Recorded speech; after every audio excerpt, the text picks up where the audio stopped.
Reservation 33% reservation ఏదైతే ఉందో 2029లో జరగబోయేటటువంటి సార్వత్రిక ఎన్నికలలో మహిళా రిజర్వేషన్ బిల్లును అమలు చేయాలని పెద్ద ఎత్తున ఇక్కడికి మహిళలందరూ కూడా ఈ పాదయాత్రలో పాల్గొన్నారు. పెద్ద ఎత్తున మహిళా ప్రజాప్రతినిధులు మున్సిపాలిటీ కానీ గ్రామ పంచాయతీ కానీ అదేవిధంగా మహిళా సంఘాల నాయకురాళ్ళు సీనియర్ నాయకురాళ్ళు వివిధ సంస్థల్లో పనిచేస్తున్నటువంటి వాళ్ళు అదేవిధంగా యూనివర్సిటీలో చదువుతున్నటువంటి విద్యార్థులు ఇంజనీరింగ్ కాలేజీలో చదువుతున్నటువంటి విద్యార్థులు పెద్ద ఎత్తున ఈ బిల్లుకు పార్లమెంట్ లో రేపు జరగబోయేటటువంటి 16, 17, 18 తేదీల్లో డీలిమిటేషన్ తో పాటుగా మహిళా రిజర్వేషన్ బిల్లును 2029లో అమలు చేయాలని పెద్ద ఎత్తున ఈ యొక్క పాదయాత్రకు మద్దతు తెలుపుతూ ఇక్కడ విచ్చేసి వాళ్ళ మద్దతు పలుకుతున్నారు.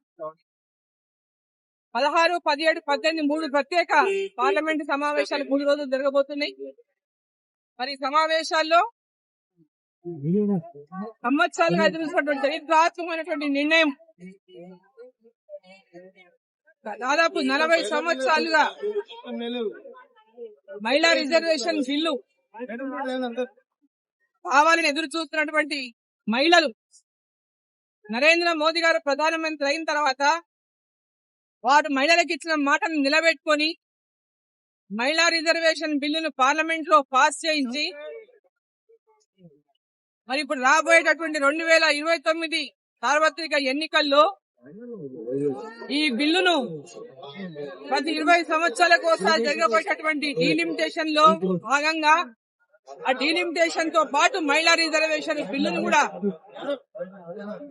అమలు చేసేటటువంటి విధంగా ప్రత్యేక సమావేశాన్ని నిర్వహించి ఈ యొక్క బిల్లును అమలు చేయబోతున్నటువంటి నేపథ్యంలో దేశవ్యాప్తంగా పెద్ద ఎత్తున ఈ బిల్లుకు మద్దతు తెలుపుతున్నటువంటి మహిళలు అనేక మంది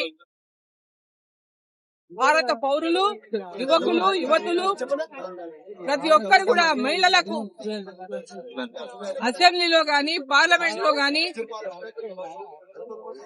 రేపు రాబోయేటటువంటి సార్వత్రిక ఎన్నికల్లో సీట్లు పెరగబోతున్నటువంటి నేపథ్యంలో ముఖ్యంగా ఉదాహరణకు మన తెలంగాణ రాష్ట్రమే కనుక చూసుకుంటే 119 స్థానాలు ఉన్నటువంటి మన అసెంబ్లీలో దాదాపు 60 స్థానాలు పెరగబోతున్నాయి. దాదాపు 60 మంది మహిళలు అసెంబ్లీలో కూర్చోబోతున్నారు. మరి ఏ పార్టీ అయినా ఈ రిజర్వేషన్ వల్ల ఆ స్థానంలో కేవలం మహిళనే పోటీ చేయగలుగుతున్న విషయాన్ని కూడా ఈ సందర్భంగా నేను మహిళలకు తెలియజేస్తాను. మహిళలు పెద్ద ఎత్తున తమ సామర్థ్యాన్ని అనేక రంగాల్లో నిరూపించుకుంటున్నారు. పోరాటాల్లో గాని, యుద్ధాల్లో గాని, రాజకీయాల్లో గాని, ఈరోజు ఐటీ సెక్టర్ లో గాని, ఇవి నుంచి భూమి దాకా ఈరోజు నారీమణులు, నారీ శక్తి ఎంత గొప్పదో మహిళలు నిరూపించుకున్నారు. రేపు రాజకీయాల్లో కూడా తమ సమర్థతను నిరూపించుకునే శక్తి మహిళలకు ఉందనే విషయాన్ని ఈ సందర్భంగా తెలియజేస్తారు. దానికి ఎంతో మంది స్ఫూర్తిదాతలు ఉన్నారు మహిళలకు. మరి మహిళలకు పెద్ద ఎత్తున రాబోయే కాలంలో రెండింటికే పరిమితమైనటువంటి అనేక మంది మహిళలు ఈ రోజు రాజకీయాల్లో ముందుకు వస్తున్నారు. అవకాశాలు అక్కడ ఇక్కడ ఎక్కడో కొన్ని చోట్ల మాత్రమే మహిళలకు అవకాశం దొరుకుతా ఉంది. అసెంబ్లీలో గాని, పార్లమెంట్ లో గాని.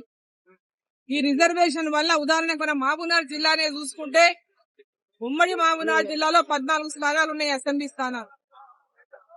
మరి ఉమ్మడి మహబూబ్నగర్ జిల్లాలో 14 స్థానాలు ఉంటే 50% పైగా పెరుగుతాయంటే దాదాపు 7 స్థానాలు, ఖచ్చితంగా 7 స్థానాలు మన జిల్లాలో కూడా అసెంబ్లీ స్థానాలు పెరిగేటటువంటి అవకాశం ఉంటది. అదేవిధంగా 7 మహిళలకు రిజర్వ్ అయ్యేటటువంటి అవకాశం ఉంటది. సో ఈ విధంగా పెద్ద ఎత్తున రాజకీయాల్లోకి రావాలనుకున్నటువంటి మహిళలకు గొప్ప అవకాశాన్ని ప్రధానమంత్రి నరేంద్ర మోదీ గారు వారిలో ఉన్నటువంటి టాలెంట్ ని, సామర్థ్యాన్ని బయటికి తేవడానికి భారతదేశ నిర్మాణంలో మహిళల పాత్రను ఈరోజు మన దేశ ప్రప్రథమ మహిళ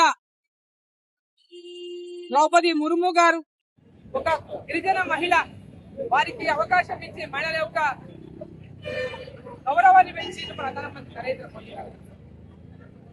అదేవిధంగా గతంలో డిఫెన్స్ మినిస్టర్ గా, యూనియన్ డిఫెన్స్ మినిస్టర్ గా, ఈరోజు యూనియన్ ఫైనాన్స్ మినిస్టర్ గా నిర్మలా సీతారామన్ గారు కుటుంబంలో మహిళ తన ఏ విధంగా తనకు వచ్చేటటువంటి ఆదాయంతో ఏ విధంగా కుటుంబాన్ని సంసారాన్ని నడుపుతుందో, సమర్థవంతంగా నిర్వహించుకుంటుందో ఈరోజు చెప్పకనే సీతారామన్ గారు ఒక చక్కటి ఆర్థిక శాఖ మంత్రిగా వారు నిరూపించుకున్నారు. మహిళ లోపల శక్తి ఉందని నిరూపించారు. కాబట్టి ఈ బిల్లుకు ప్రతి ఒక్కరు పార్టీలకు అతీతంగా ప్రతి ఒక్కరు 2029లో ఈ బిల్లును ఇంప్లిమెంట్ చేయాలని, పార్లమెంట్ లో ఈ చట్టానికి చట్టం చేయబోతున్న నేపథ్యంలో ఈ యొక్క చట్టానికి ప్రతి ఒక్కరు మద్దతు పలకాలని ఈ సందర్భంగా కోరుతూ మీడియా మిత్రులకు అందరికీ కూడా ఈ విషయంలో పెద్ద ఎత్తున అవగాహన మహిళల్లో కలిగే విధంగా మీడియా మిత్రులు కూడా సహకరించాలని చెప్పి కోరుతాం. Thank you.